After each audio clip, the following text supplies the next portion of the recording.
All right. Hi, welcome. Hi, everyone. Everyone's jumping in there. We are live. I can see we are live. Let me turn down the volume on my phone so that we don't get all interrupted here. Well, hello, everybody. Happy Wednesday. It is December. Oh my gosh. And it's cold here in New Jersey. And I can't think of a more cozy, warm thing to do than to spend time with all of you again here for our Q&A. And my guest, Rebecca. Hi, Rebecca. Hey, how are you? I'm doing okay. Doing Good okay. Happy to stuff. be back with you. It's been I a know little while. it seems like it's been ages, doesn't it? It has been. It feels Yeah. like it has. It's been a couple weeks, and no, I miss doing this with you. It's great to have you back. Yeah. So how cold actually is it then in New Jersey? It's really cold, it's like really cold. It's like in the 20s, and Oh, but it just feels freezing. Like, and it just seems like it hasn't been warming up. But luckily, no. I'm gonna knock on wood. No snow right now, but it's just really cold. yeah, And don't worry. It's going to warm up in probably in about March. thanks for that. I appreciate that. So, hi everyone. I see everyone jumping into the stream. Hi, my lovely ladies here. We are back for our breastfeeding and sleeping Q&A, and the one that you have all loved for so long. We've been doing this. It is like our 1 year anniversary, Rebecca. I know it's great, isn't it? We've been doing this quite a while now, and obviously, it is just two topics that just work so well together because being a new mom, not that I'm a new mom right now, but remembering being a new mom and knowing all of you are, when you're breastfeeding, it's really like the two things that you have the most questions about is really about breastfeeding, feeding your baby, Yep. and getting some sleep, right? We all want Yep. to do it. And they don't always go hand in hand, but there are ways, and we can't promise you we're going to have you get more sleep, but we can make the whole experience easier, more understandable. And then also, what Rebecca and I love to talk about are just the misconceptions and myths around breastfeeding, sleeping, what's normal for your baby. Mhm. Because when you know what the normals are, sometimes it makes the difficulty of it or the challenge of it just feel that much easier to cope with, I feel. And I hope Yeah. that you all feel that way too. Wouldn't you agree, Rebecca? Totally. Yes, totally. Yeah. Because Yeah. we all hear about the when things are going amazingly well. We read about that online, and you'll hear about that from your friends, and how when things are going so great and it's so easy and this is amazing. And that's great. Yes, that happens a lot of the time. But then that means that when you're struggling, that doesn't seem like it's normal because that's not what you're hearing about. So we're here to actually help you and let you know kind of what is normal, just to give you that little bit of peace of mind that you're doing everything that you can. You're doing everything great. And remember, knowledge is going to really, really help you. Knowledge certainly is power, especially when it comes to both sleep and breastfeeding and parenting. It really, really is. The more you know, the better. Absolutely. Well said. Absolutely. It's the truth. It's all about that good information, right? Yeah. And support. Good information and support. And those two things together, which is what we're doing here today, winning combination for both. I'm in the process right now. I don't know how many of you know, I'm in the process of refilming and rewriting and refilming my Simply Breastfeeding program. And it's just so interesting to me to go through the program again and really think, as I'm doing it and I'm like isolating myself here in my house and writing for weeks, and of course I have all of you in mind as I'm doing it and thinking like what are the things, if you're expecting, that I can support you with, that I can help you to understand so that it can just make the journey that much easier. And so I just want you to know, even if you haven't seen me as much, you are on my mind in a big way, and there's some really great stuff coming up. So I'm super excited to show it and share it with all of you, which you know I will. I wanted to take a minute to say hi to our special sponsors, partners here today. As always, we have Love to Dream in the house, and I see them here. Just special partners of mine that I've been working with for many years now. And not only do I love the products as a tool that is so useful for moms and dads and helping to get more sleep and safe sleep for their baby. But the people behind it here in the US and also in Sydney, Australia.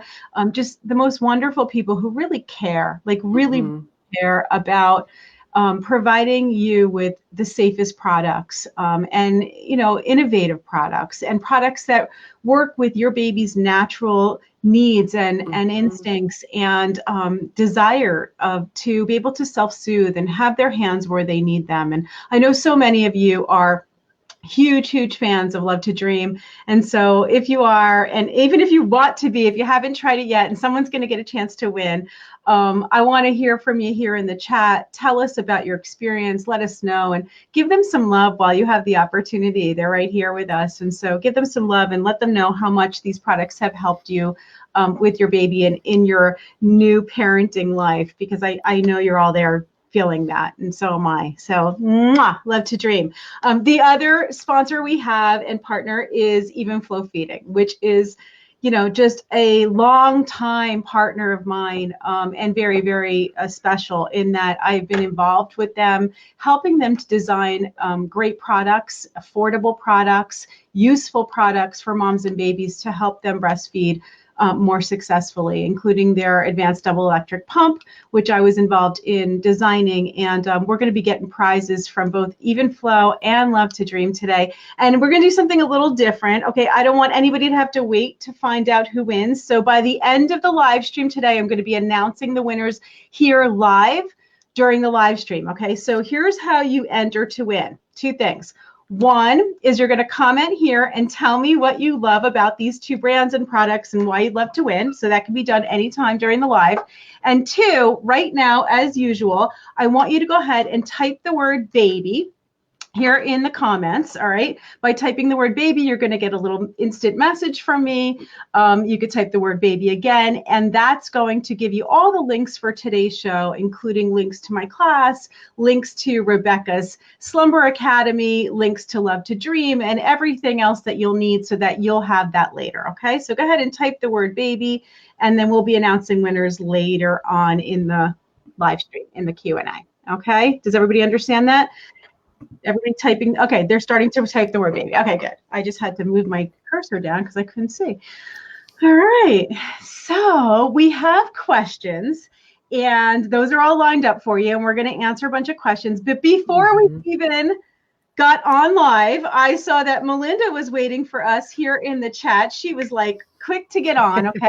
And she's going to come on with us and ask her question live, which we always love. And anybody else who wants to ask their question live during the chat, you get preference. If I see you sitting there, I'm pulling you in and you're going to get your question answered. Okay. So the way to do that, there is actually a link in the post.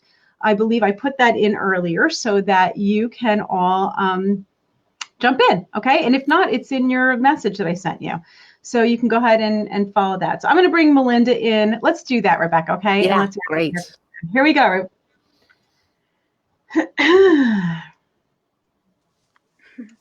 There you are. Hi, Melinda. Hi. Never before. I know. You're such a sweetheart. I'm so glad you joined us. It's okay. Just you're here with friends. Yeah. Yeah. So go ahead. Do you have questions for us? You can just go ahead and ask us. I have a baby. He was born 7 weeks early. He's my second, as my first one is 7. But he is currently going on 3 months as of when he was born. His due date was November the 5th, so technically only a month. But he was so used to the bottle because they gave him the bottle at the hospital. But I've been having a lot of difficulty also with getting him latched on, and now I'm having another sleeping thing where he will not accept the breast at night whatsoever. He won't. He just refuses it. During the day, I have no problem. And then now he has started to sleep longer at nighttime. Like every other night, he'll sleep the whole entire time. And then I'll try and wake him up, but then he just refuses. He'll whimper and whine at me, and then I'll try the bottle, and then he'll just fall back to sleep again. And that's Like he is gaining weight, but there's so much that's going on, I feel. So I just don't want to overpower anything on him. So between sleeping, I just don't want to wake him up, or like forcing the breast on him at nighttime. Yeah. So. I'm gonna take a crack at what you're asking here, Melinda, because what it seems like to me, and so here's as far Baby noises. let's just for a minute talk about, I mean, this is a baby that's not wanting to take a bottle, right? So it's not a matter of not wanting the breast. Yeah. It's not wanting the breast at that particular moment at night, right? And so what I would say is there's a couple things that could be happening. One is that during the night is when your prolactin levels are highest. That's the prolactin. Prolactin is the hormone that helps you make more milk. And so you usually have more milk in the middle of the night or early morning hours. And so your breast will be fuller. And quite often the baby could get frustrated trying to latch to a breast that's too full. So it could be, and you'll see them like shaking their head and trying to get on, and sometimes just like latching, but not really creating a good seal. Sometimes it's about just an overfilling, and I'll see babies that, you know, when they do fine at other times of the day, and then when that breast is just too full, they just can't get a good latch, and then they get frustrated. So that might be happening, but I'm thinking that more than that, it has to do with the thought that he's hungry, but he's not really hungry. And so he's waking up for whatever reason he's waking up. And then, of course, if he's waking up and he's crying or he's fussing, you're thinking maybe he's hungry. So you try to put him to the breast and he won't latch on. Breastfed babies are pretty smart like that, you know, and this is the difference between bottle feeding and nursing at the breast. You really can't force a baby to latch on and breastfeed when they're not hungry. And I want all of you out there to keep this in mind, you know, and I'm not talking about, you know, your baby won't latch, I can never get a latch, and, you know, baby's losing weight. And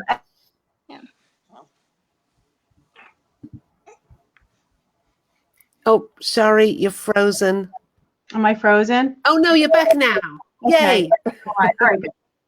So I'm not talking about I'm talking about a baby who normally latches well, who's gaining weight, no problem, who's peeing, who's pooping, who's thriving, hitting milestones, everything's fine. And then just for no reason, once in a while, they just won't latch on when you're like, it's time to eat, okay? They know when they're hungry. And if they won't latch on and you keep on pushing them, it's just going to get them all worked up and upset. And it's really not what they're looking for. And most likely what they're looking for is just help with some soothing, self-soothing, or helping them to soothe. Some babies, you know, have a harder time soothing themselves. And I'll let Rebecca comment about that. But it's most likely if the baby's refusing to latch, they're just not hungry. And it seems so simple, right? It seems like, doing well, like he will go on to comfort and then he'll just fall asleep. Right. And that's true. Like, even when you're seeing your baby will latch, but they're really like, as soon as they latch on, they suck like 3 times and fall asleep, trying to wake them up beyond those first few days where babies can be sleepy and you're trying to get as much colostrum into them as possible. Beyond that, really you let the baby give you let them pace their own feeding. Let them tell you when they're hungry, you know, and then watch to see that there's no latch issues or anything like that. Usually it's just they're not hungry. And that's my advice to you, is that if he's waking up in the middle of the night and he won't latch on, probably not hungry, just let it go. Do something else. And I'll let Rebecca comment about that. Yeah, especially as he's going back down to sleep. If he was hungry, he would not be going back down to sleep. So you can try. What I like to try doing is kind of fairly quickly adding more and more help. So as you know that he's beginning to wake, you'll be able to hear him coming into that light sleep, beginning to wake. You can then just kind of place your hand on him, just sort of lean over, get over the bassinet, put your hand on him, sort of jiggle a little bit. see if that helps. Fairly quickly, you'll know whether that's helping or not. Then you could start shushing. You'll know whether that's helping or not. Then you can pick him up. You can rock. Then you can just add more and more and more. That way, you're giving him the exact help that it is that he needs, and you're not then instantly picking him up and trying to feed him, which may actually, if he's not hungry, it may actually make him even more frustrated, because he's just like, whoa, no, that's not what I want. I just want to help getting back down to sleep. Because waking up is completely normal. So that's great that he's waking up. He's sleeping normally. That's great that he's doing that. So just try some other ways. And just, as I said, add that more and more help. You don't have to spend a long time doing it. It's just a couple of seconds of each thing. But it could be that he just needed a tummy rub. It could be that you picked him up, he did a huge burp. Yeah, there we go. And then that's all he was. You can lay him back down. He'll probably be completely fine. So just add more and more. And I think that you'll find that really helps. But if he's hungry, he won't just fall asleep. He'll fall asleep for a very, very short period of time and then wake up again. But I really don't think that that's, if he's falling asleep on the breast, within a couple of minutes, it doesn't seem like he's hungry to me. Though that is obviously subject to change at any given time. Just because he's not hungry during the night now does not mean that in 3, 4, 7, 10 weeks time that he's not going to be hungry again during the night. Okay. All right. Thank you. Awesome. Congrats. You're doing an awesome job, Mama. I've been following you along here. You're in our private group, and I know that you've been, it's been not the easiest road, but here you are. You're doing amazing. Yeah, doing great. I try and watch for his coos. Like, if he is hungry, I'll just kind of bounce him up and kind of watch and see if he's not kind of settling down, and then I'll try. And it really is just about learning as you go. You know, it's really about learning as you go, and each baby's different. And as long as we're doing all the things that we know are like safe, or where we know what to look for as far as being able to identify emergencies or a problem. Other than that, it's really about following your instincts, watching your baby, and learning from them. They're learning from you, and you're learning from them as you go. Parenting really is about that. So yeah, you learn every day. Yes, you totally do. Congrats, honey. Thanks for jumping in with us. You. Okay. Bye. Yeah. Bye. Awesome. Wasn't he such a cute little squishy baby?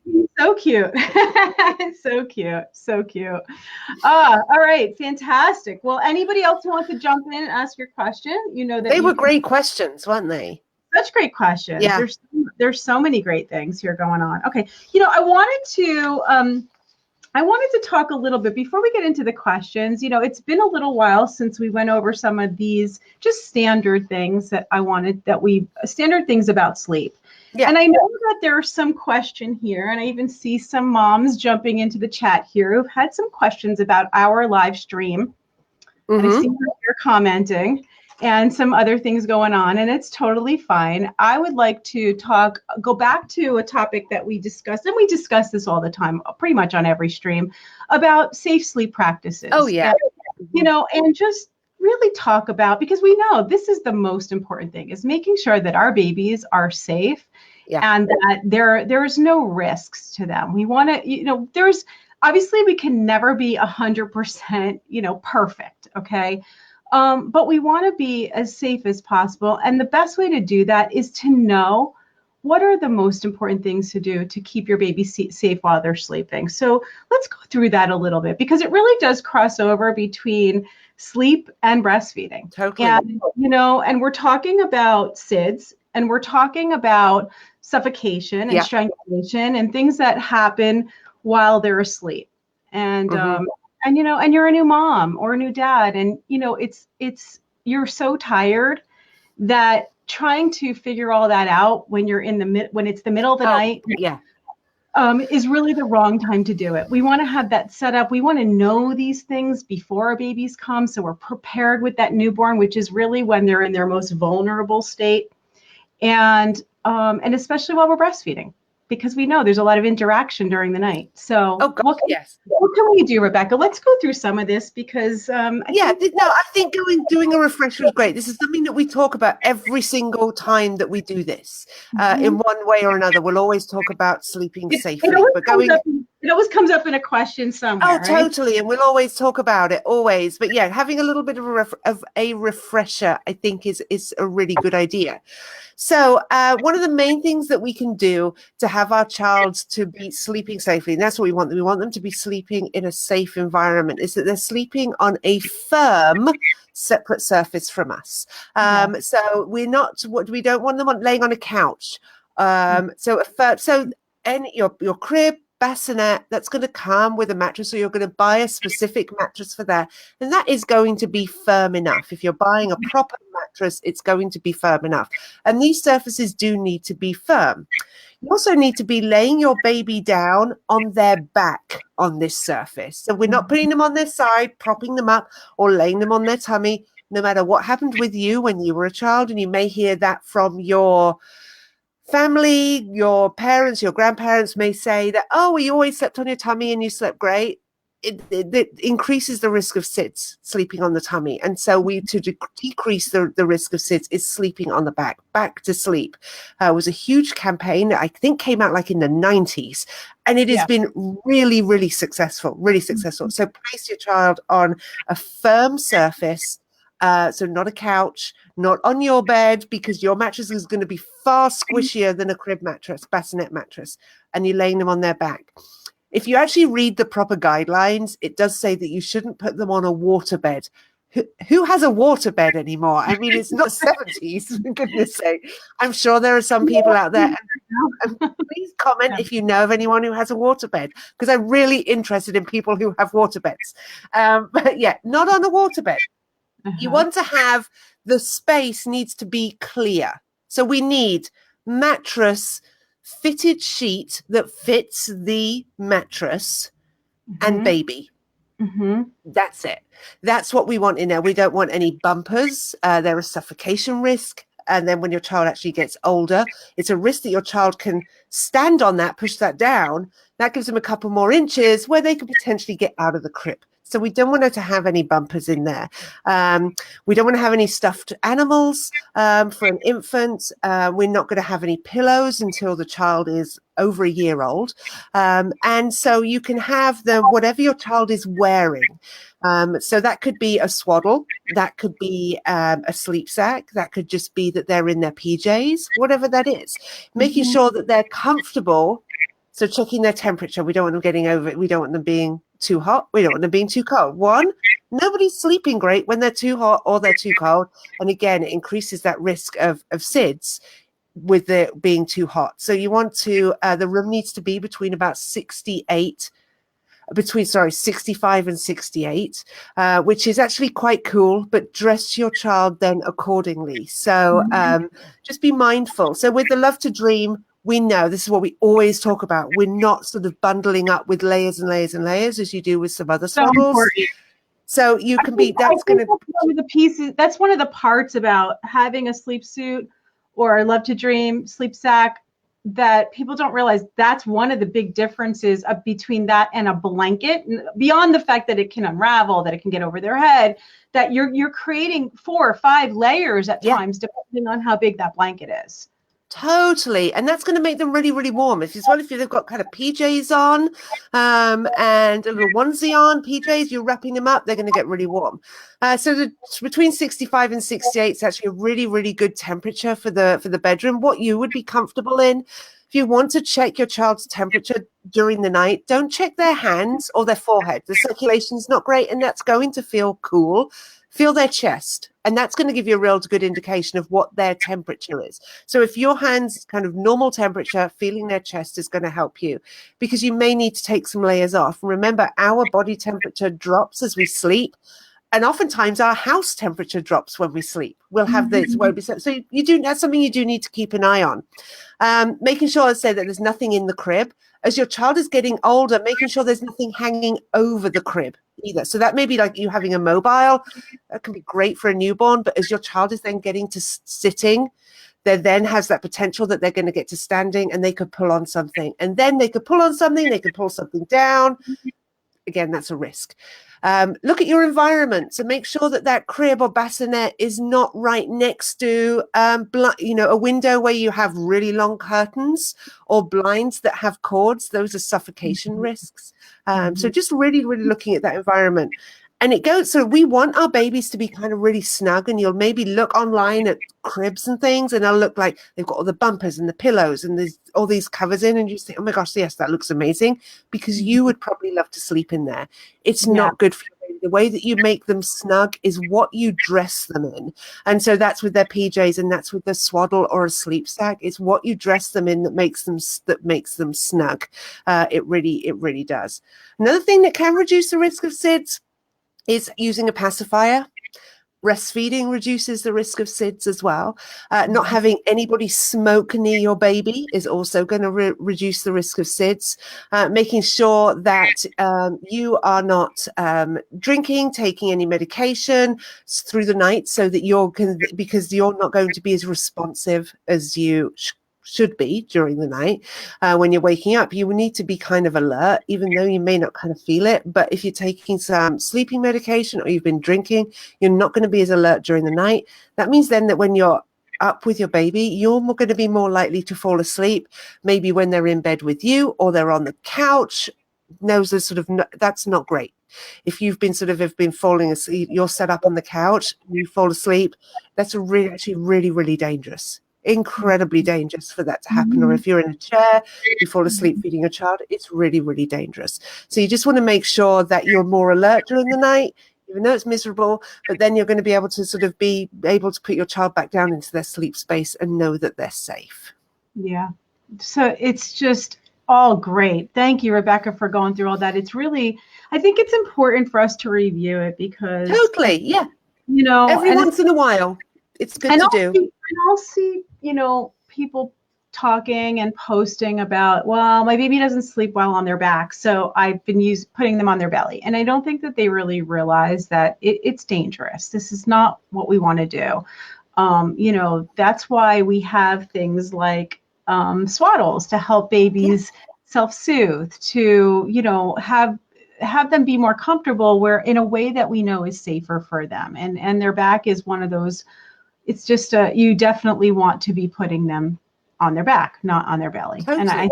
And I still read it. And you do hear like old advice from grandparents, or sometimes it's a cultural thing where it's like, well, in our country, we do this. And you really got to be careful about who you're taking your advice from, because it's, it's too important. We're talking about life and death, and we're talking about your child, and we're talking about making sure that you never look back and have any kind of regret for listen, we can't prevent everything in life, but where we know better, we can do better. And when we can do better, it will help us to not prevent everything, but reduce our risks. And you mentioned there talking about breastfeeding, and it's one of those things that I don't think is mentioned enough when it comes to, we talk about safe sleep, but we don't talk, and what we're talking about is SIDS reduction, but we don't always talk about breastfeeding and how much that really can reduce your baby's risk of SIDS, and especially in those first few months. We're talking about like a 40 to 50% reduction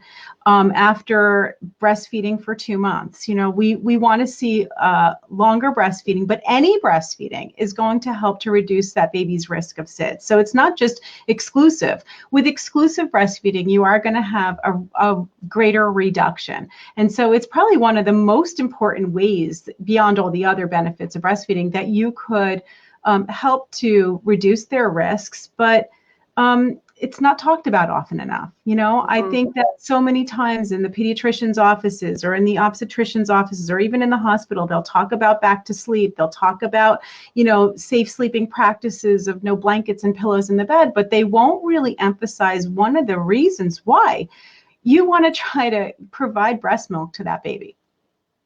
And sometimes, like I'm in the middle of talking about the benefits of breastfeeding as I'm writing the new program, and I go over it in such depth about these benefits. And I think sometimes we don't always know exactly how good it is. And if we did, we would find the help that we need, you know what I mean, more often. And that's not to say that some moms try everything. And I know that some moms try everything and they can't. And, you know, that's, and some moms just feel like, you know, I did as much as I could and I'm done now. And that's fine too. And we, of course, we support moms to make their own choices. Where I really struggle is where moms don't either have the right information on how to breastfeed and what it means, or they don't understand the benefits of it and how important it is to get that support when if it's not working out, because it's not just about, it's a bonus. It's really providing so much to your child, you know, physically, emotionally, and safety. Yeah. Right. So that's why we do these Q&As, you know, is to remind everybody about all of these things and to make it easier for them. So I'm glad that we had to talk about that a little bit. You know, one of the things about the Love to Dream, and I keep coming back to the product because as we're discussing safe sleep here, it just seems so appropriate. You know, the idea that once your child is old enough to start rolling, okay, beyond the other features of, like, you know, not creating multiple layers, not having it come over their head, beyond that, the fact that there is a transition swaddle, the 50-50, that you can zip off, and I have a picture of it in case anybody hasn't seen the 50-50. Here's a picture of it here. The fact that you can unzip your baby's arms, because you really do want to have them accessible once they get to the point of rolling. And I hate giving a time frame because it's really a developmental stage they go through, but it's somewhere around 3 to 4 months that they start to make motions to roll. And if it's happening sooner, you do it sooner. You want to start, you really do want to transition them into an arms out sleep sack, so that they have access to their hands, and that if they were to roll onto their belly, they can lift themselves up off the mattress and move. Yeah. Right. So that's the Definitely. And you always want to place them on their back, even if they're going to then roll onto their front. That's fine. Still place them on their back. They'll get themselves comfy. If they're able to roll over, they will do that, and they will get themselves into that comfortable position that they want to sleep in. And what I love as well about the Love to Dream is that it's not just for that transition. You can kind of use it then as that sleep sack, because it's so loose around the hips. It has that kind of snug feeling on the tummy, but it's not tight, and then it's loose on the hips. You can just continue to use that without the arms as a sleep sack until they grow out of it, and then they can just go straight into a sleep sack. So I think, as well as it being super safe, you're really getting your money's worth out of that product as well. And of course, that's something that we want to be thinking about as well. Definitely. No, absolutely love it. So fantastic. I actually have a little video. I'm going to show it. This is the side by side, and you can see the difference between this and the and then we have more questions to get to. Right. Let's do a quick video. Hold on. Oh, there we go.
Awesome.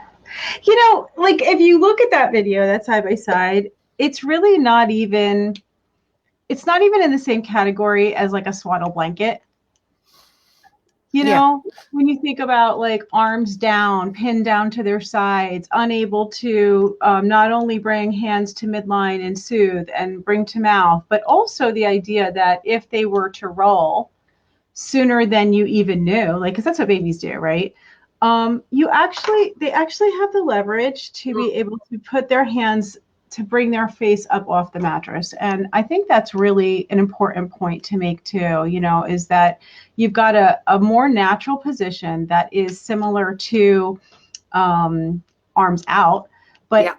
the ability to bring their hands onto the mattress and push themselves up should they need to. And I think that's important.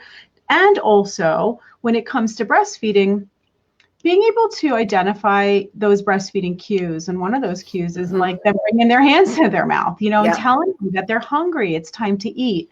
And so that's a really great part of this as well, is being able to have your baby, it's suppressing the Moro reflex. So they're not startling and smacking themselves in the face. You know, those first couple weeks and months, they just, like the first 6 weeks, they really don't have a lot of control over their hands. And so even if they get them to their mouth, it's hard for them to keep them there, you know, and it's frustrating for them. So, and then that Moro reflex, that startle reflex is there that will cause them to jump and wake themselves up, is suppressed a little, while at the same time having their hands where they want them. And if you look at babies sleeping, this is where they sleep, with their hand. If you look at anybody sleeping, you watch me sleeping. And you look at, you know, when you have an ultrasound done, your baby is kind of, it has their arms up. They don't have them pinned to their side. Totally. Okay, fantastic. I'm so glad we covered this. And, you know, it's good, always good for a refresher every couple of sessions here. Yeah. Thank you, Rebecca. Let's go on to a few questions. You want to do that? Yeah, let's start. Should we start with a breastfeeding question? Sure. I'm looking to see which one I want to answer here. I think I'm going to, there's one from Connie. She said, I had a quick question. In the hospital, I was told to offer both sides during each feeding. Today, I was told by a consultant to just nurse on one side because the baby will get more hind milk.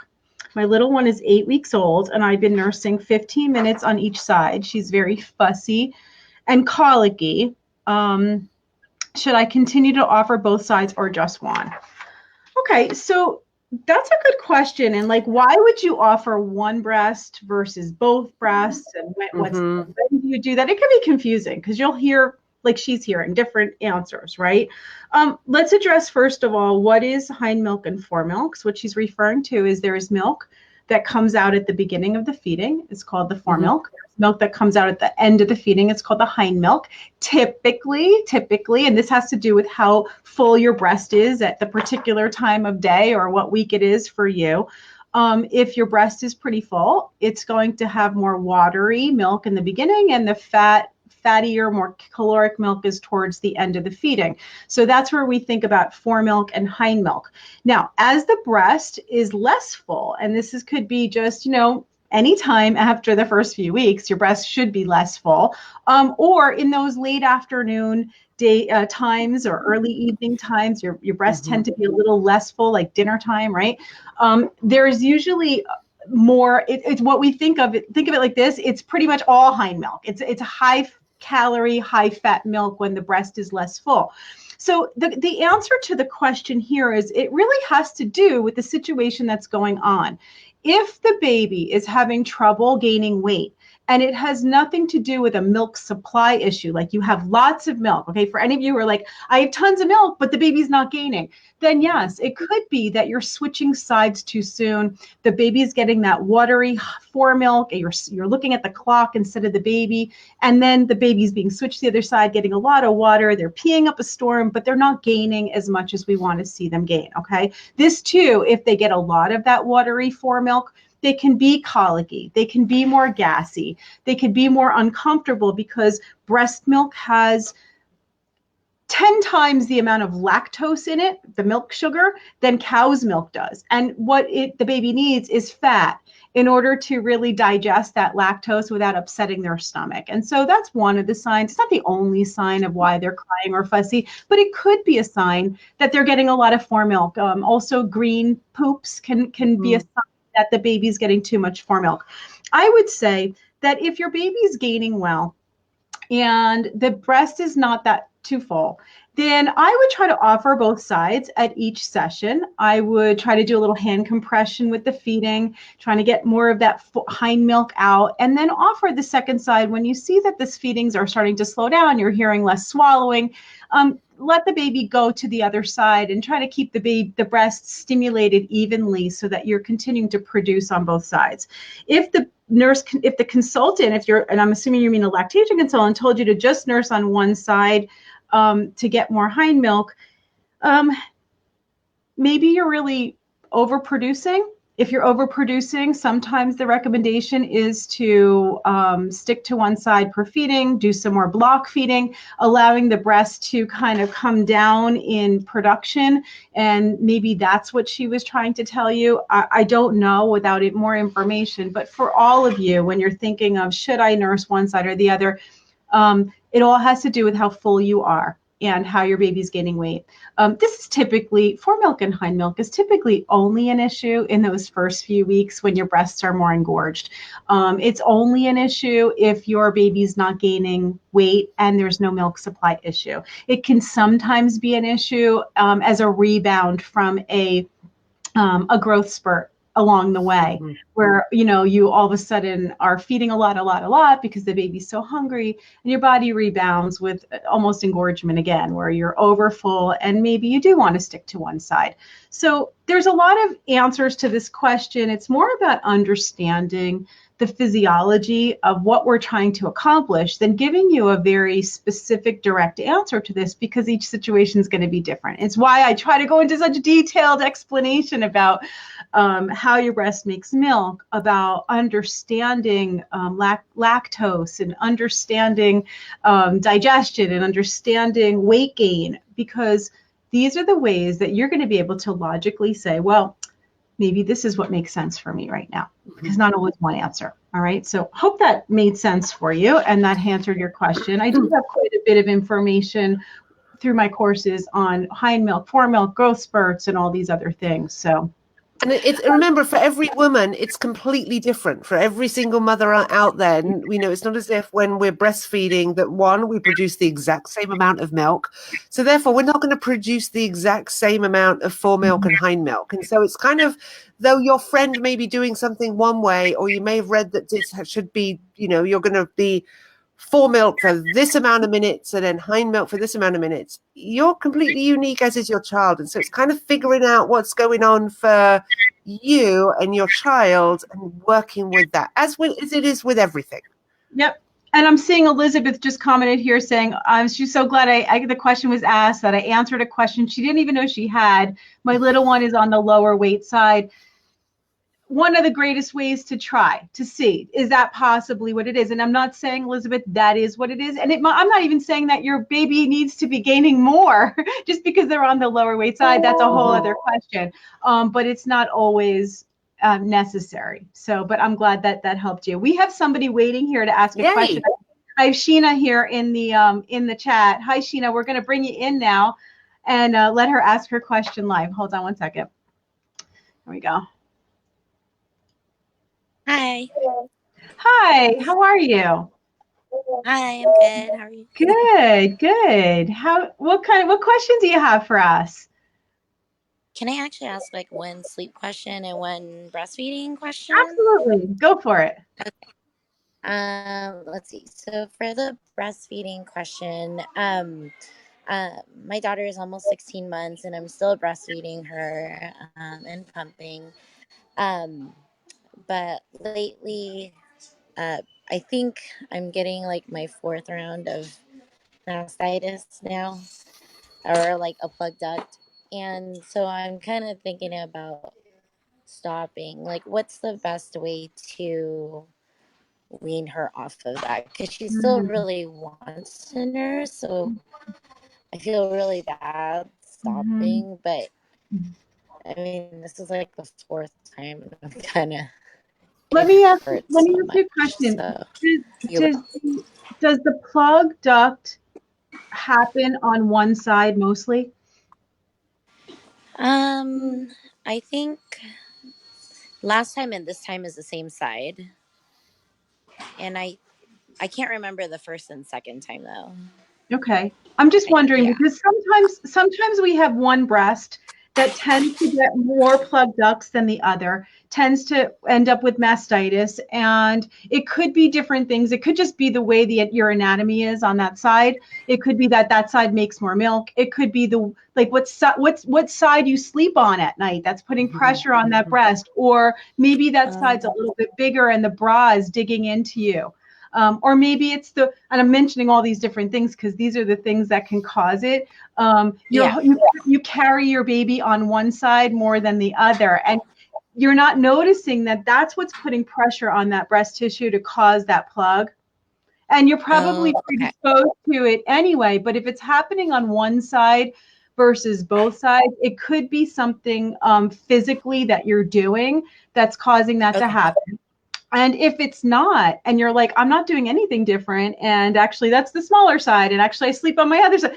If it just happens to be that breast, breasts make milk independently at this point. And I've had many, many moms that I've worked with who've had recurrent breast infections on one breast where they decided to just let that side dry up. Oh, okay. And so you don't have to give up breastfeeding completely. If it seems to be like one side's really the problem breast, at this point, you could allow that one side to dry up while continuing to breastfeed and give breast milk from the other side for as long as you want. They're independent. And so what you would do is you would just start slowly weaning off of that side, decreasing the amount. I'd probably stop nursing on that side altogether and just pumping, slowly decreasing the amount that I was pumping out just to keep it. Because obviously, if that's the side that has plug ducts and mastitis, you don't want to go cold turkey.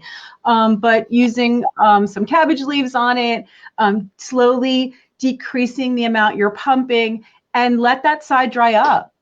Okay.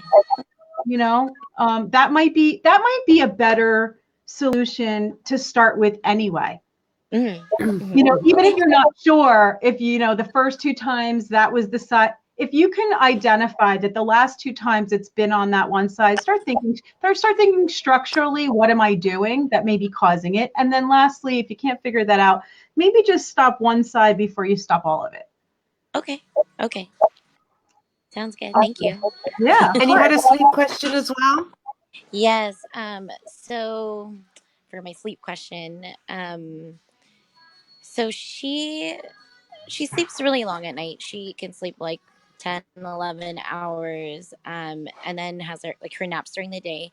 But she sleeps really late. Like, I mean, we can try to put her to bed around like 8 o'clock or whatever, but then she'll still wake up and she won't do like her super, super long sleep until like around like midnight, 1 o'clock. Mm-hmm. But I also work night shifts, so she's kind of been like that since she was in my tummy. So she's really used to kind of like that schedule. But she still, I would say, probably still gets enough sleep, like cumulatively throughout the day. Does it matter, like time wise, what time she goes to sleep, or just as long as she gets like enough sleep, like in a 24-hour period? Yeah, that's a great question. So we want the bulk of her sleep to be kind of at nighttime where she's getting that big, long stretch of sleep. Yeah. So she's doing that. She's getting the most of her sleep in one stretch. That's okay. And she has that luxury of being able to nap. We don't all get that luxury of being able to nap during the day, but she has that luxury where she can nap and she can make up for that. So yeah, it's not an issue at all. That's only a problem if it's a problem. It seems that when she's getting into that, when she is going to sleep, she's getting that long, deep stretch. She's sleeping well. It's completely fine. There was a study that I think it came out last year, which I actually found a little bit misleading, that was saying children who go to bed later miss out on a lot of sleep. When you actually kind of got right into reading the study, yeah, that was the case, but that was the case for children who were having to be woken up in the morning. Okay. So a child Yeah. who's needing to go to school or having to be woken up to go to daycare or something like this, they're going to be missing out on sleep as if rather than if they naturally wake. So if she's able to go down at that time, she's getting that really good chunk of sleep and she's waking up naturally in the morning, whatever time that is, you're good. That's great. Okay, great. Okay, thank you. You're welcome. Great questions. Thank you for jumping in and asking such great questions. Thank you. Are you part of are you part of the My Baby Experts community? Did you join the private group? Yeah. Okay, awesome, great, fantastic. We'll see you there. Okay. All right, take care, honey. Bye. Bye. Awesome. That's great. I just love seeing their faces. It's just, when we work this way and we know, like I can see your comments, right? And you can see us, but it's always so nice to have those face-to-face conversations and get your questions right here so we can talk to you. I wanted to bring something up, about Evenflo too, because that's actually one of our prizes today too. And we're going to be giving away an accessory kit. So it has the bag, it has all the storage bottles and everything that goes with it so that you can have all those extra accessories. It's a fantastic little package, which I love. And all of you have seen I don't know if you have, many of you have seen my 3-stage pumping method, where I help you to get more milk out with your breast pump. And the whole idea behind the 3-stage pumping method, if you've seen it and it's worked, I want to hear from you here in the chat because we've had a lot of views on this video, a couple million. Yep. So if you have, I want to hear from you. But the whole concept behind the 3-stage pumping method is to help work with your body and your body's natural ability to let down and use those hormones to that oxytocin to help your milk let down and create multiple letdowns during one pumping session. The same thing that your baby does when your baby's nursing. And it's just a way to do that with your pump so you can get more out. If you want, I can show you the video. But next week, I wanted to let everyone know that this time next week, I'm going to be doing a live stream here. We're going to be talking about something brand new, okay, when it comes to pumping. And, I've just been really trying to figure out and think, what are the things that most moms don't know that's going to make their whole experience that much easier? Just the way I came up with the 3-stage pumping to help you understand how to work with your body and your pump. Okay, because that's what's going to make this easier. And so I have a whole new topic I'm going to be introducing to you all next Wednesday. And it's all about being comfortable. I'm going to leave it at that. Okay, being comfortable and using your body's natural abilities to get milk out and knowing how to do that and what's important. And it goes right hand in hand with that 3-stage pumping method. So I wanted to make sure that you all know to watch next week because I'm going to be doing a full live event talking all about this. And you're going to learn a lot about how your body functions and what's important. And it may not be what you've been thinking. It really may not be what you've been thinking, and I have a feeling it wasn't. So, should we show the 3-stage pumping method? Yeah, definitely. It's a great video. The problem with this Be Live is that when I do the videos, there is a lag in the sound. So everybody just bear with it. You'll be able to hear it. It just looks like I'm talking at a different point. But go ahead. I'm going to put it on now and let you guys all watch it real quick. Here we go. Let's get some hearts. Let's get some hearts going across the screen too. All right.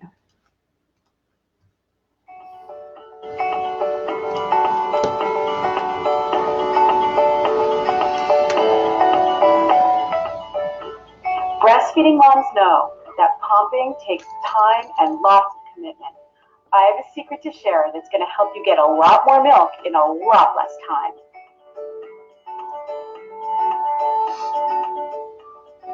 The first thing you're going to need is a pump that lets you control your speed and suction independently, putting you in control.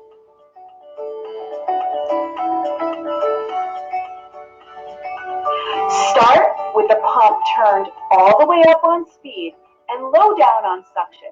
This will simulate what the baby does when the baby starts off at the breast to get a milk release or a letdown.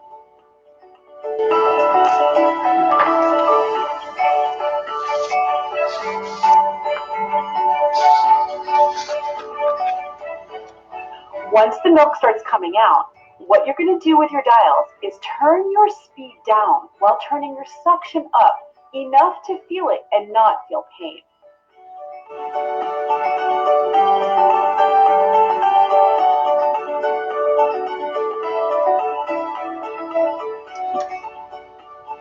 Once you see the milk stop flowing, that's when you want to stimulate that second milk release or letdown. This is where it gets good.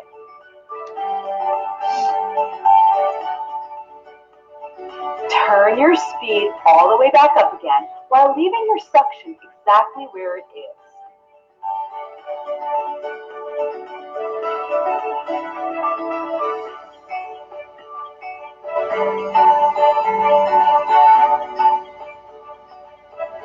Continue to pump with the speed and the suction turned up until you see the milk releasing or the letdown start one more time. After you see that happen, turn your speed back down and again repeat.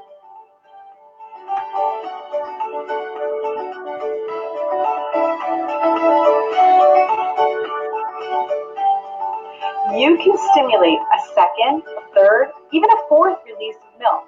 This is how you maximize the amount that you get out and how you empty the breast as much as possible.